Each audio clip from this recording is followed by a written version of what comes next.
This video right here changed my whole view on the Bible. Watch to the end. I was in Alaska doing a lawsuit. We're way out in the Aleutian Islands, getting ready to leave and go back to Anchorage and then home.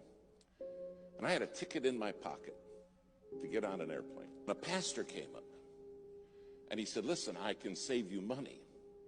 I said, "How's that?" He said, "I flew a small airplane up here. And I fly a small airplane, and I can take you in my little airplane, and you can save your ticket." And this did not sound, I said, "Gee, thank you so very, very much. But I've got this ticket. We'll just make our way on home, me and this other lawyer with me." He said, no, you got to do it. You got to do it. And against every better judgment I had, I said, okay. Well, we went out to the airport, took us by his little plane, and I looked at it, and I thought, well, one good thing, it's shiny. Then he walked around it. We got in. He's on the left front. I'm on the right front. The other lawyer's sitting right behind me. And he started it up. And it started up just fine. Well, we taxied out. I said, "Should we pray?" He said, "Yeah, that's a good idea. We normally don't." I said, "Well, this time we're going to." And I'm telling you, I prayed 8 minutes. I prayed a long time. We went and got on the runway. He starts down the runway.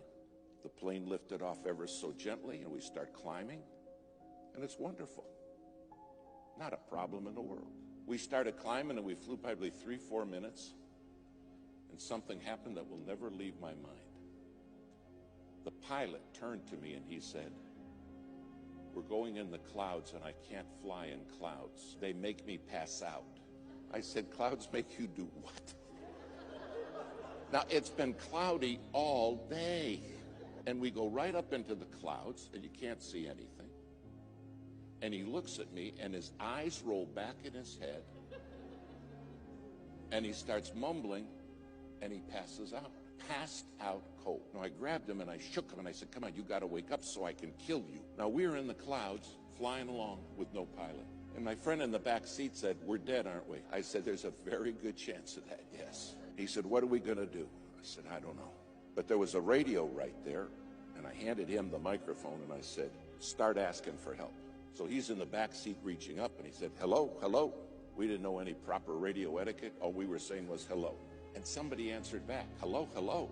Don't you guys know proper radio etiquette?" And I said, "Give it to me." I said, "Tell them we don't know nothing. Tell them we're in an airplane with a passed-out pilot, and we don't know how to fly this plane." The guy said, "I'm a freighter flying out of Anchorage on the way to Tokyo." And he said, "You're telling me you have nobody who can fly that plane with you?" I said, "Tell them that's correct." Now, you got to understand, I am sweating bullets. He said, "The first thing I'm going to do is start circling so I don't lose you, because I'll fly out of range of your radio and you won't have me anymore." And he said, "I'm going to get Anchorage Emergency for you. And Anchorage Emergency will be the people that can maybe help you. Try to save your life." After about 5 minutes, Anchorage came on, said, "We understand you have a passed-out pilot, and those of you do not know how to fly that plane." We said, "That's right." They said, "Well, the first thing we got to do is find you." And I'll never forget what this man at Anchorage said. He said, "My job is to get you home safe." He said, "That's my job." But he said, "Here's the deal.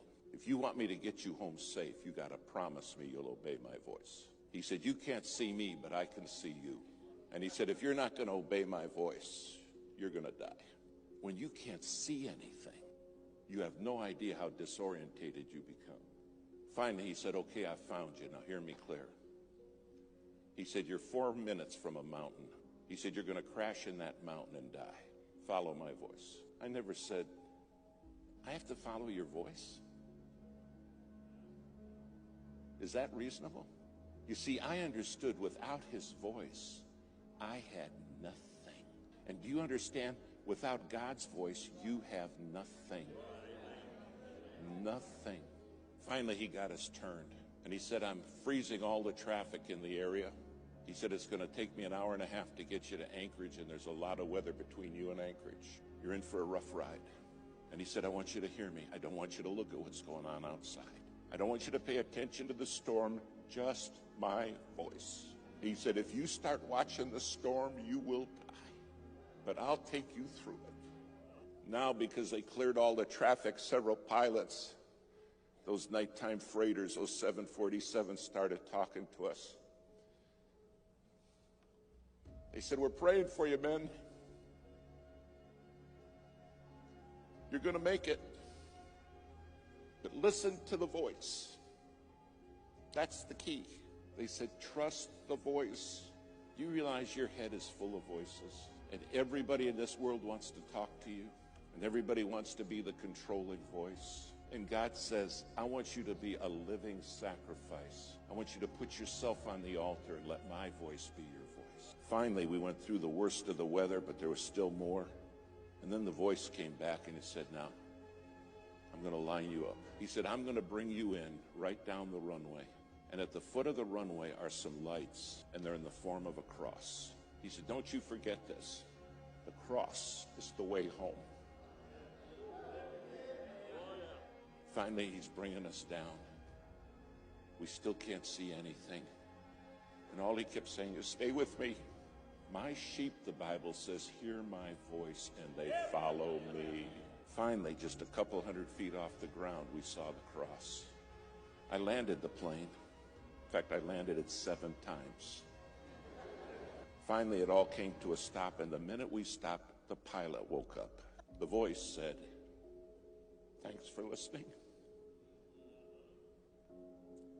I watch them crash and burn all the time because they won't follow my voice. They don't understand I'm the one who can see them even when they can't see me. But they get the voices in their head and they kill themselves. They self-destruct. Thanks for listening to the voice. Then they put us in a motel room at about 4 in the morning. They knock at my door. I opened the door and a man was standing there. He said, hello, David. I said, you're the voice. You're the one who got me home.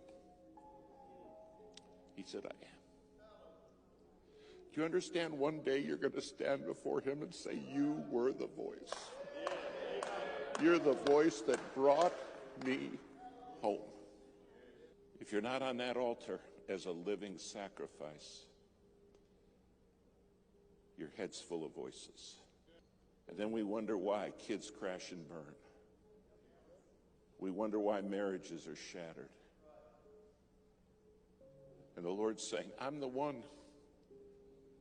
who has the voice. All I can remember is that voice saying, stay with me. Stay with me. Don't listen to what's going on in your head and don't watch the storm. Stay with me. And I'll take you through.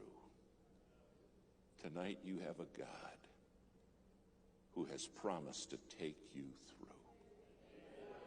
A living sacrifice